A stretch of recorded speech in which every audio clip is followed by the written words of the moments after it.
0 manata bu qar adamını hazırladım. Əgər sizə də maraqlıdırsa, getdik. Şarı 2 fərqli ölçüdə doldurdum. Evdə krem rəngli ip var idi deyə onu istifadə etdim. Amma ağ rəngi olsaydı daha yaxşı olardı.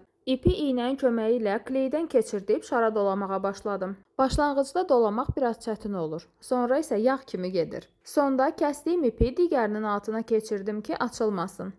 Eyni prosesi digər şara da etdim. 24 hours later. İplər tam quruduqdan sonra şarı çıxartmağa başladım. Bu zaman səhv etdiyimi gördüm. Şarı rahat çıxartmaq üçün bir qədər boşluq qoymaq lazım idi. Mən isə unutmuşdum. Şarın birini bir təhər çıxartdım. Digərində də çıxartmaq üçün ipi kəsdim və kəsdiyim yerdən də topları bir-birinə yapışdırdım. Burun düzəltmək üçün fərqli ölçüdə olan pomponlar köməyimə çatdı. Pomponları böyükdən kiçiyə sıra ilə bir-birinə yapışdırdım. Kənardan artıqlarını kəsib kök formasını verdim. Burun öz yerini aldı. Göz üçün isə düymə istifadə etdim.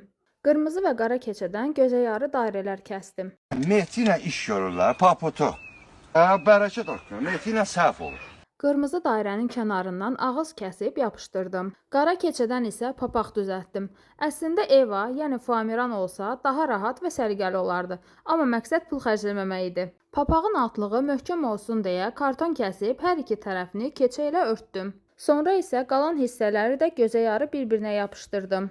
Paputu, paputu, paputu, paputu, paputu, paputu.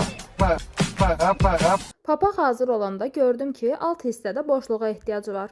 O boşluğu da sonradan kəsdim. Qar adamının papağını başına yapışdırdım. Sadə olduğunu görüb biraz lentlə bəzək verdim. Sonra isə biraz böyük lentdən ona şərf də düzəltdim. Düymələrini də yapışdırdım və beləcə qar adamı hazır oldu. Bəli, mənim qar adamım ağ deyil, çünki palçıqlı qardan hazırlanıb.